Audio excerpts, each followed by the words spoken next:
December 17, 1944, 0530 hours, Honsfeld, Belgium. The brutal cold of the pre-dawn Ardennes pierced the heavy wool uniforms of the Waffen SS soldiers, but a far deeper chill gripped the command tank of SS Obersturmbannführer Joachim Peiper. The 700-horsepower Maybach engine of his formidable Tiger tank sputtered, coughed violently, and then fell silent. Peiper, one of the youngest and most decorated regimental commanders in the Wehrmacht, slammed his armored fist against the turret hatch, the metallic clang echoing unnaturally in the freezing quiet. Below him, his driver, Unterscharführer Weber, called up from the driving compartment, his voice laced with tightly controlled panic, "Herr Obersturmbannführer, the reserve tank is also dry?" Nothing. The spearhead of Germany's most powerful armored thrust in the Ardennes offensive, codenamed Operation Watch on the Rhine, sat frozen in the desolate Belgian landscape around Peiper's immobilized command vehicle, the devastating power of his Kampfgruppe, consisting of 67 tanks, 149 half-tracks, and nearly 5,000 of the Reich's most elite soldiers, was rendered utterly inert, paralyzed by the simple, insurmountable reality of empty fuel tanks. Through the cold morning mist, Peiper could just make out the empty American positions ahead. His unit had reached the outskirts of Honsfeld, an important supply point for the U.S. 99th Infantry Division. The Americans had fled so quickly that it didn't seem real. Fires still burned in makeshift oil drum heaters, and cups of coffee sat steaming on tables as if their owners might return any second. Everything about the scene looked rushed, almost panicked, yet what they left behind told a very different story. All around, stretching as far as the eye could see, were endless rows of olive-green fuel containers, thousands of them, perfectly lined up in neat military order. Peiper climbed down from his tank, his boots crunching the frozen ground. He walked toward the stockpile, staring in disbelief. His adjutant, Hans Gruller, hurried to one of the cans, cracked it open, and sniffed. His eyes lit up. "Gasoline, sir," he said, "high octane." At once the soldiers went to work. With shouts of relief, they began transferring the precious fuel into their own vehicles. Engines rumbled to life as hoses and funnels appeared from nowhere. Peiper moved among them slowly, doing the math in his head. There had to be at least 50,000 gallons here, enough to power his entire armored group all the way to the Meuse River. The find was almost unbelievable. In a war where every drop of fuel was rationed, this single discovery could keep their offensive alive for days. To Peiper, it felt like a miracle fallen from the sky. But as he watched his men celebrate, a darker thought began to take hold. The more he looked at the vast field of abandoned cans, the heavier the realization became. The Americans hadn't fled in fear. They had simply left behind what they didn't need. To them, this massive supply of fuel was expendable. Peiper understood then how wide the gap between the two sides had truly become. Germany's entire army could have fought for months on what the Americans had just walked away from. The Reich wasn't just short on resources. It had misjudged the entire war. It wasn't a battle of courage anymore, but a battle of industry, and Germany was hopelessly outmatched. Standing in the mist, surrounded by roaring engines and the smell of stolen gasoline, Peiper felt the weight of that truth settle over him. The fuel that had saved them in that moment also proved something far worse than the war. In the larger sense, was already lost. The Americans could afford to abandon what Germany could no longer even dream of producing, and that, Peiper knew, was the real difference between victory and defeat. By the winter of 1944, the contrast between the resource-strapped Wehrmacht and the fuel-soaked American war machine had grown into a chasm that no amount of German discipline or daring could bridge. The sheer volume of American abundance stood in grotesque contrast to the suffocating scarcity that now defined every German offensive. Nowhere was this imbalance more visible or more psychologically devastating than in Joachim Peiper's advance through the Ardennes. When his tanks rolled into Honsfeld and discovered thousands of neatly lined American fuel cans, it was more than luck. It was a grim symbol of a war Germany had already lost, even if no one on their side was ready to admit it. 6 months before Peiper's discovery, Albert Speer, Hitler's Minister of Armaments and War Production, had presented a report that could have rewritten the course of the war if the regime had been capable of rational acceptance. His data was unflinching. Germany's synthetic fuel production, the fragile artery keeping its mechanized divisions alive, had been shattered by relentless Allied bombing. The vast Leuna works, once capable of producing 175,000 tons of fuel in a single month, were crawling at barely 5,000 tons by September 1944. Other critical hydrogenation plants, Politz, Blechhammer, and Brooks, operated at less than a tenth of their intended capacity. The Reich's industrial core had become a skeleton, its factories limping along under constant aerial siege. The math was damning. In 1944, the United States produced 1.8 billion barrels of crude oil, an almost unthinkable number. Germany, by comparison, including every drop of synthetic fuel and all petroleum captured from Romania, barely scraped together 33 million barrels, less than 2% of America's total output. The strategic implications were staggering. The Third Reich was fighting a modern, mechanized war with 1930s logistics, its tank divisions relying more on horses than on actual fuel trucks.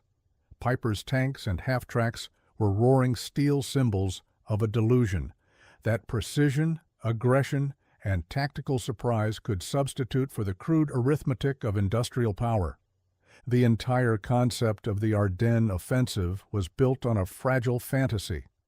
Major Friedrich Simon, a meticulous officer in the Wehrmacht's logistics command, had calculated that the drive to Antwerp, the operation's ultimate goal, required 4.5 million gallons of fuel. Hitler allocated 5 million. But thanks to bombed railways, broken bridges, and Allied air superiority, barely half ever reached the front lines. It meant one thing: success depended entirely on capturing American fuel dumps. The offensive, grand in ambition, was tactically dependent on theft. Peiper knew this better than anyone. At only 29, he was already one of the Reich's most formidable young officers, a battle-hardened veteran of the Eastern Front, decorated with the Knight's Cross, with oak leaves and swords. He had witnessed firsthand that in modern warfare, fuel outranked ammunition. Without it, the most fearsome tank was just a metal coffin. As commander of Kampfgruppe Peiper, the designated Schwerpunkt, or spearhead, of the entire Ardennes offensive, his orders were clear: lead the charge, reach the Meuse River, and carve a path for the panzer columns that would drive the Allies apart. But even before the operation began, he understood that every mile gained came at a cost, measured in gasoline, not blood. During the final briefing at Tondorf on December 14, 1944, his superior, General Sepp Dietrich of the 6th SS Panzer Army, had been brutally direct. You will have enough fuel to reach the Meuse if you capture American supplies. The implication was chilling. They would run dry long before their objective unless they seized what the enemy left behind. Kampfgruppe Peiper's initial allocation of 31,000 gallons was barely enough for 50 miles of combat movement, yet the Meuse lay 65 miles away. The math of failure was written into the plan itself. So Peiper prepared accordingly. He drilled his men on conservation. Tanks were to move in a single file to minimize consumption. Engines were to be shut down during every halt longer than 5 minutes.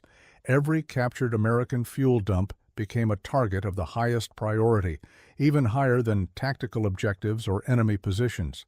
Their survival was tethered to what they could seize. Meanwhile, the Americans operated with a carelessness born of abundance. Just 20 miles away from Peiper's start line, Captain James Rose of the U.S. 743rd Tank Battalion made a casual note in his unit diary on December 16th, the morning of the offensive. Received fuel resupply, 8,000 gallons. Third delivery this week. Storage tanks are already at capacity. That single sentence captured the asymmetry of the war. The Americans were drowning in fuel, struggling to find space for it, while the Germans were launching one of the largest offensives of the war on fumes. By the time Peiper's tanks reached Honsfeld and found the abandoned American depot, the psychological weight of that imbalance could not be ignored. Fires still burned in oil drum heaters, coffee remained warm in metal cups. The retreat had been so fast it seemed panicked. Yet the true message wasn't in the speed of withdrawal, it was in what had been left behind. The Americans could afford to abandon 50,000 gallons of gasoline without blinking. For the Germans, that quantity was enough to fuel an entire division for weeks. As Peiper's men frantically siphoned the fuel, laughing in disbelief at their luck, he walked among the rows of jerry cans and felt something colder than the winter air settle over him. It wasn't triumph. It was recognition. The Americans could leave behind what his army would kill to possess. That wasn't just tactical disparity. It was existential defeat. Germany had gambled on capturing the industrial spoils of a nation whose output dwarfed that of its entire continent.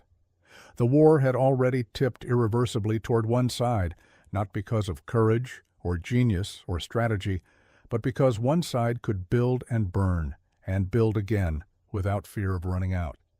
Peiper's discovery at Honsfeld wasn't just about fuel. It was about the realization that the Wehrmacht's final gamble had been made on empty tanks. The Reich had misjudged its enemy not on the battlefield, but in the factories, refineries, and endless supply lines that defined modern warfare. When Peiper stood amid the rows of American jerry cans, he was looking at more than gasoline. He was staring at the material embodiment of defeat. The war for Europe had become a war of production, and in that war, Germany had already burned its last drop. The German artillery barrage that launched Operation Watch on the Rhine at 0530 hours on December 16th used more ammunition in 2 hours than the Wehrmacht had sometimes allocated for entire campaigns earlier in the war, a display of temporary fury that masked a profound structural weakness. Peiper's column began moving 2 hours behind schedule at 7 a.m. The roads that appeared as wide highways on German military maps were, in fact, narrow, unpaved country lanes, often struggling under the weight of the massive armored vehicles. Within hours, crushing traffic jams developed as the German vehicles, designed primarily for the vast, open Russian steppes, struggled to navigate the cramped, choked confines of the Ardennes forest. At Lanzerath, Peiper's first critical objective, the column encountered utterly unexpected and fierce resistance. A single, small American intelligence and reconnaissance platoon, just 18 soldiers, managed to hold up the most powerful German armored spearhead for nearly 10 hours. During this punishing delay, Peiper's vehicles sat idling, burning precious, irreplaceable fuel. When they finally broke through and reached Honsfeld at dawn on December 17th, the column had covered only 20 miles, but had already consumed 40% of its desperately small fuel allocation. At this catastrophic rate of consumption, they would be immobilized before even reaching the halfway point to the Meuse River. The American supply depot at Honsfeld was not even designated a major facility. It was merely a forward supply point for the 99th Infantry Division, classified by the U.S. Army as a Class 3B depot, a temporary minor fuel station, yet the bounty Peiper discovered exceeded the entire monthly fuel allocation of a German panzer division. Hauptsturmführer Hans Gruller later testified, describing the scene with vivid disbelief.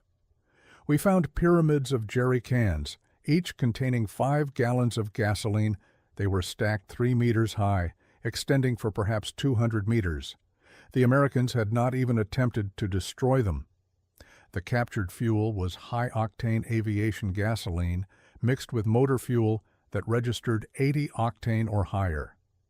This abundance was so superior that it was actually too good for the temperamental German Maybach engines in the Tiger tanks, which were optimized for 74 octane fuel, causing minor performance issues in several vehicles.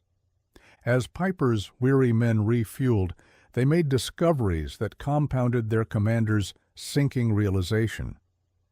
Sergeant Wilhelm Hoffmann, who had worked in his father's import business before the conflict and could read English, found shipping manifests in the depot office. The papers meticulously detailed the fuel's epic journey, shipped from Texas to New York, across the volatile Atlantic to Liverpool, across the Channel to Normandy, and finally trucked 400 miles to Honsfeld. The total journey spanned over 6,000 miles, yet it had taken less than 6 weeks. "I showed the papers to Obersturmbannführer Peiper," Hoffmann recalled in a post-war interview. "He read them twice, then crumpled them up. He said nothing, but his face went pale. We both understood what this meant." Private Ernst Kara, meanwhile, found a stack of Stars and Stripes newspapers, dated December 15th, just 2 days old. The celebratory headline heralded the opening of a brand-new fuel pipeline running from Cherbourg to Verdun, boasting a delivery capacity of 300,000 gallons per day. A single, temporary pipeline system was delivering more fuel daily than Kampfgruppe Peiper was allocated for the entire decisive offensive. To fully grasp the strategic shock of Peiper's discovery, one must acknowledge the catastrophic decline of Germany's fuel situation by late 1944. Since May, Allied bombing campaigns had systematically reduced synthetic fuel production by 90%. The Luftwaffe, once the terrifying spearhead of Hitler's early victories, was now forced to ground large numbers of aircraft due to the simple lack of aviation fuel. Pilot training, once extensive, had been brutally slashed from 250 flight hours to a dangerous 60 hours. The German Navy's surface fleet had effectively ceased all major operational deployments, and U-boats were hastily retrofitted with snorkels to conserve precious diesel by operating longer on battery power. On the home front, the scarcity was palpable and profound. German civilians had not seen private automobile traffic since 1942. Gasoline had become so valuable that the Gestapo dedicated resources to investigating the black market theft of individual liters. Farmers were returning to antiquated horse-drawn plows. Meanwhile, the United States was refining 67% of the world's oil. The East Texas oil field alone produced more petroleum than all of German-occupied Europe combined.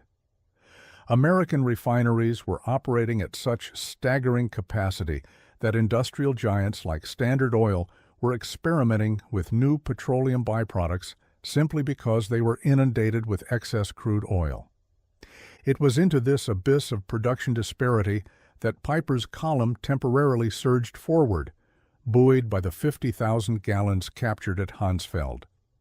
They reached Billingen by noon on December 17th, capturing additional supplies, rations, ammunition, and, most critically, maps that indicated the locations of other American fuel depots in the region. However, these captured maps revealed an even more disturbing truth. The Americans maintained massive fuel stockpiles everywhere. Every major crossroads seemed to house a depot. The U.S. First Army alone held 3.5 million gallons in reserve. Peiper pushed his men relentlessly toward Stavelot, the reported site of a major American fuel depot that was rumored to contain over 2 million gallons. Here, he believed, was enough fuel to guarantee reaching the Meuse and perhaps even securing the victory Hitler desperately craved. But as the first German vehicles approached Stavelot, they were too late. American engineers were already mobilized. Captain John Brewster of the 291st Engineer Combat Battalion had received advance warning of the German approach, and his orders were chillingly simple. Deny the fuel to the enemy at all costs. The Stavelot depot housed an astonishing 2,189,000 gallons of gasoline stacked in jerry cans across 15 acres. At 16:30 hours on December 17th, as Peiper's advanced guard neared the depot, Captain Brewster issued the final command. Engineers rapidly poured gasoline trails between the colossal stacks, and white phosphorus grenades were quickly distributed. Technical Sergeant Paul Solis threw the first grenade. The explosion was immediate and tremendous, Solis recalled. A wall of fire shot up maybe 100 feet. Within minutes, the entire depot, 2 million gallons of petroleum, was engulfed in a raging inferno. Peiper's lead tanks arrived to find an apocalyptic scene, a pillar of oily black smoke rising 1,000 feet into the sky. The fire would burn uncontrollably for 3 days, consuming enough fuel to have powered Peiper's entire division to Antwerp and safely back again. Unterscharführer Weber described his commander's reaction. The Obersturmbannführer stood on his tank turret watching the flames. He said nothing for perhaps 5 minutes. Then he climbed down and told me, "They can afford to burn 2 million gallons to deny them to us. What are we doing here?" The Stavelot blaze was not an isolated incident. It was a policy rooted in absolute abundance. Across the Ardennes, American engineers were systematically destroying fuel dumps rather than risking capture by the desperately advancing Germans. At Tapan, 1.1 million gallons were consumed by intentional fire, and at Spa, 2.5 million gallons were destroyed. In total, the Americans deliberately obliterated over 8 million gallons of gasoline during the first week of the offensive, a volume greater than Germany had allocated for the entire operation. This capacity to casually destroy millions of gallons was underpinned by a supply system that defied German comprehension. The Red Ball Express, a massive truck convoy system, utilized 6,000 trucks operating 24 hours a day, 7 days a week, delivering 412,000 tons of supplies. Each truck consumed 40 gallons of fuel daily, meaning the operation itself burned more petroleum than German Army Group B received in an entire month. By December 1944, the Motor Transport Service employed 230 truck companies, operating on a sophisticated network of color-coded routes, delivering 20,000 tons of supplies daily, including 3,000 tons of fuel. The logistical reports confirmed the American advantage. Colonel James Snyder, Chief Logistics Officer for the First Army, recorded on December 18th, "Fuel receipts yesterday 1,847,000 gallons. Fuel issued 1,623,000 gallons. Net gain to reserves 224,000 gallons." The Allies were accumulating reserves even as they fought a massive defensive battle. The pipeline network was even more impressive. Operation Pluto, pipeline under the ocean, had laid pipes across the English Channel, pumping 1 million gallons daily from Britain. This integrated network extended inland, with the Cherbourg-Paris line delivering 800,000 gallons daily and the Seine line moving 650,000 gallons. By December 1944, Allied forces in Northwest Europe were consuming 7.5 million gallons of fuel daily, but receiving 8.2 million gallons, meaning they were actively building reserves during active offensive operations. As Peiper pushed deeper into Belgium on December 18th, the utter impossibility of the German position became devastatingly clear. At La Glaise, they captured yet another depot, 5,000 gallons consumed in 3 hours of combat. The fuel consumption rates of the German heavy armor were crippling. Tiger tanks devoured 2.5 gallons per mile in battle, while Panthers consumed 1.5 gallons per mile. In the difficult, uneven terrain of the Ardennes, this consumption increased by 40%. Hauptfeldwebel Otto Dingler, maintenance officer for the 1st SS Panzer Regiment, recorded the grim arithmetic. By noon on December 18th, We had consumed 67,000 gallons since the offensive began. We had captured perhaps 55,000 gallons. We were operating at a deficit. The Americans, monitoring German radio traffic through ultra-intercepts, knew precisely how desperate Peiper's fuel situation had become. General Courtney Hodges, commanding the First Army, issued unambiguous orders: enemy critically short of fuel, destroy all gasoline stocks threatened by capture. That same day, American C-47 transport aircraft flew 316 sorties, delivering vital supplies to the surrounded garrison at Bastogne, including 160,000 gallons of fuel.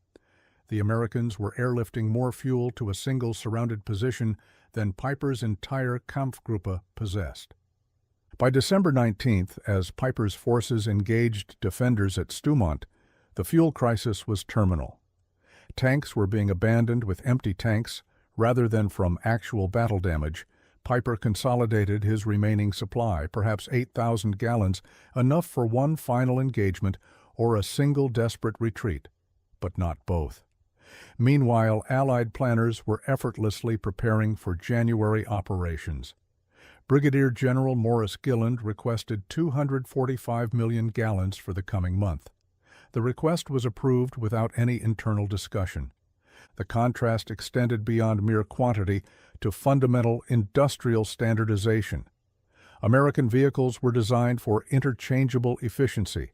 Sherman tanks consumed 0.8 gallons per mile. Compared to the Tiger's 2.5 gallons, American trucks achieved 8 miles per gallon fully loaded, and parts were standardized and maintenance simplified. German forces, by contrast, relied on a bewildering array of captured and manufactured vehicles with disparate maintenance requirements. French tanks needed a different oil than German Panthers, and Soviet trucks required specialized parts distinct from German Opels. Each complication multiplied the logistical difficulties exponentially. On December 20th, Peiper received a crushing radio message: fuel convoy destroyed by Allied aircraft. No resupply possible. Continue with available resources. Peiper called his commanders together. Sturmbannführer Werner Pötschke was brutally blunt. We have fuel for perhaps 20 kilometers. The Meuse is 30 kilometers away. According to Hauptsturmführer Grüller's later testimony, the Obersturmbannführer's statement to his men encapsulated the entire strategic defeat. Gentlemen, we have discovered we are fighting an enemy who burns more fuel to deny it to us than we received for this entire operation. What we captured at Honsfeld, which seemed miraculous, was nothing to them. We cannot win. This crushing realization was not confined to Peiper's isolated command. General Hasso von Manteuffel, commanding the 5th Panzer Army, later committed his despair to writing, "When I learned Americans had destroyed 8 million gallons rather than risk our capturing it, I knew the offensive had failed before it began." Colonel Friedrich von Denoder, captured on December 23rd, told his American interrogators, "Your soldiers throw away chocolate. My men haven't seen chocolate in 2 years. You burn millions of gallons. We measure by the liter. How can we fight such abundance?" By December 21st, Peiper was surrounded at La Glaise, his tanks immobilized. The American forces surrounding him, the 30th Infantry Division, the 82nd Airborne, and the 3rd Armored Division, had a combined fuel allocation of 340,000 gallons. For December 21st alone, Peiper had perhaps 1,000 gallons. Private First Class Richard McKinney, riding home, captured the absurd irony. "We've got Germans surrounded who ran out of gas. Our captain jokes we use more fuel heating coffee than they have for tanks." The American response demonstrated industrial warfare at its peak. General Patton's 3rd Army pivot north required 350,000 gallons just for the redeployment, an operational maneuver considered impossible by German military standards, yet accomplished in 3 days. December 23rd brought clear weather, and Allied aircraft flew 2,000 sorties, each burning fuel at rates that would have completely grounded the Luftwaffe for weeks. P-47 fighter bombers consumed 300 gallons per hour, and B-26 medium bombers burned 200 gallons hourly. One day's air operations consumed more fuel than Germany had allocated for the entire offensive. On the night of December 23rd to 24th, Peiper abandoned his immobilized vehicles and escaped on foot. Of the 119 tanks and assault guns that had begun the offensive, only 39 remained operational, and these were all immobilized, eventually destroyed with the remaining ammunition. Oberleutnant Heinz Goels described the desperate scene. "We drained the last fuel from all vehicles, maybe 200 gallons total. The Obersturmbannführer personally destroyed his command tank. Millions of Reichsmarks worth of equipment were destroyed, rendered useless solely by empty fuel tanks. Of the 5,000 men who began with the Kampfgruppe, approximately 770 returned. They had advanced 60 miles, captured several depots, and ultimately discovered the devastating truth about Allied logistics. News of Peiper's discoveries spread rapidly through the German High Command. On December 26th, Field Marshal Walter Model received detailed reports on the captured American supplies. His chief of staff recorded Model's reaction. The Field Marshal read the quantities twice: 50,000 gallons at Honsfeld, 2 million burned at Stavelot, 8 million destroyed rather than captured. Model reportedly said, "We are not fighting the same war." Hitler, informed on December 28th, refused to accept this reality. Speer wrote that Hitler insisted the numbers were propaganda. When shown photographs of burning Stavelot, he claimed it was Hollywood effects. But the lower ranks understood the immutable truth. Gefreiter Wilhelm Hoffmann wrote to his wife, "Americans destroy more fuel daily than we receive monthly. They drive tanks like we march. This war is lost." The fuel crisis was a grim symptom of a colossal structural disparity. By 1944, America produced 50% of the world's manufacturing output. A new aircraft was completed every 5 minutes, a ship daily, and a tank every 7 minutes. The petroleum production statistics were overwhelming. The United States, 1.8 billion barrels. The Soviet Union, 110 million barrels. Germany, including synthetic production, 33 million barrels. Japan, 2.6 million barrels. The Axis powers combined produced less than 2% of the petroleum available to the Americans. Every major German offensive after 1942 had been severely constrained by fuel shortages.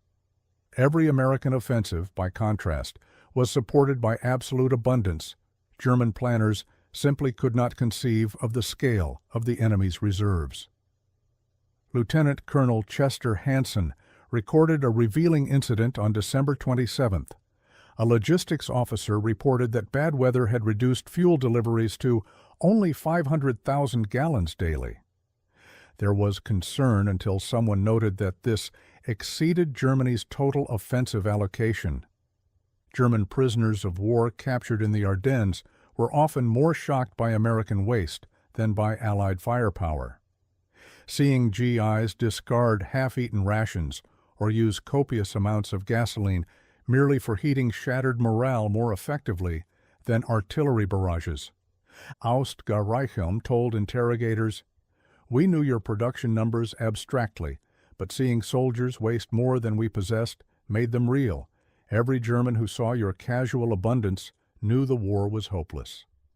This knowledge spread rapidly, undermining the myth of German superiority. During the Nuremberg trials, German military leaders consistently cited logistics, particularly the fuel deficiency, as the decisive factor. Field Marshal Keitel testified, "We had operational superiority 1940 to 41.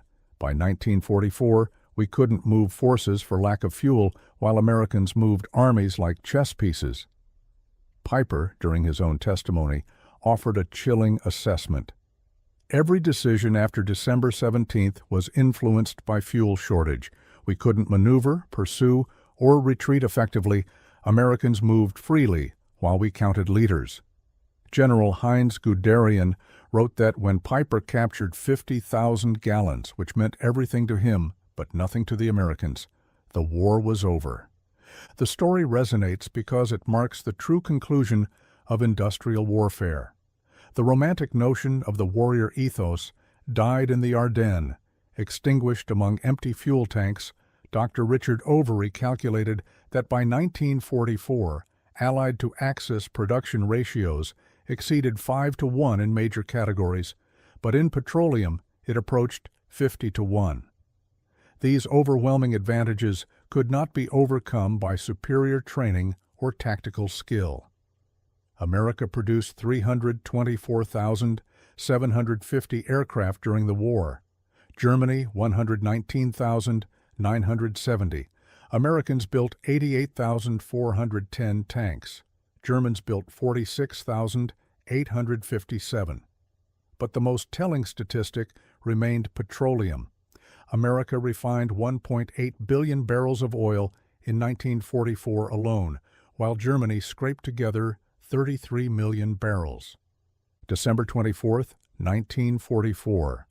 As Peiper's men slipped through American lines on foot, abandoning 39 tanks, 70 half-tracks, and 177 other vehicles, the magnitude of the disparity crystallized. They had captured 50,000 gallons, a seemingly miraculous bounty, only to discover that it was utterly meaningless to an enemy who could intentionally burn millions, Unterscharführer Weber reflected years later. That morning at Honsfeld, finding American fuel, we celebrated like winning the lottery. By evening, learning about Stavelot burning, we understood we'd already lost. The 50,000 gallons was less than a single American armored division consumed in 2 days, less than the Red Ball Express burned in 3 hours. A rounding error in Allied daily consumption. The Germans' desperate attempts to capture fuel revealed their fundamental miscalculation. They assumed the Americans valued fuel as they did, as an irreplaceable resource. They could not comprehend that the Allies possessed so much that they could destroy millions of gallons rather than risk a minor tactical disadvantage. Operation Watch on the Rhine failed due to the immutable mathematics of industrial warfare. The offensive consumed approximately 2.8 million gallons, 40% of the overall allocation. During the same period, Americans consumed 267 million gallons, nearly 100 times more. The ability of the Allies to treat millions of gallons of fuel with indifference while the Germans reserved it for individual cans spoke volumes. Beyond mere quantity, American fuel represented technological superiority. American refineries perfected catalytic cracking, producing higher octanes more efficiently than German hydrogenation processes. American 100-octane aviation fuel gave Allied aircraft a performance edge over German planes running 87-octane synthetic fuel. German engines, optimized for lower quality fuel, often ran poorly on the captured American gasoline. The human impact was profound. German medical services were crippled, ambulances could not evacuate the wounded, and hospitals could not run on generators. Men died who could have been saved with 10 kilometers of transport, all for lack of fuel. The discoveries shattered German propaganda about American weakness. Goebbels' diary noted reports indicating serious morale problems as soldiers wrote about American superiority, undermining the official narrative. The myth of German superiority could not survive contact with American logistics. The Ardennes failure meant Germany was left with no options except desperate defense. General Jodl testified at Nuremberg, "After the Ardennes, we knew it was lost. We'd played our last card and discovered the enemy held all aces." The spring of 1945 brought surreal scenes. Entire panzer divisions sat helplessly immobile as Allied forces drove past them.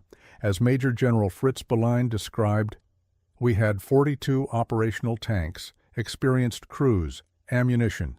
We had 300 liters of fuel, not enough for the next town. We destroyed our tanks and walked to captivity. The ultimate irony was uncovered at La Glaise. American forces cataloging the abandoned equipment found 39 perfect, highly valuable German tanks, abandoned solely for lack of fuel. Major Robert Harrison's salvage report noted the requirements to save them. Fuel required, 8,000 gallons. Classification, minimal. Source, local reserve. Time, 4 hours. What was impossible for the Germans, 8,000 gallons to save their best tanks, was beneath American notice, a minor request easily filled from local reserves. Peiper's discovery at Honsfeld, therefore, was not merely about a few thousand gallons of gas.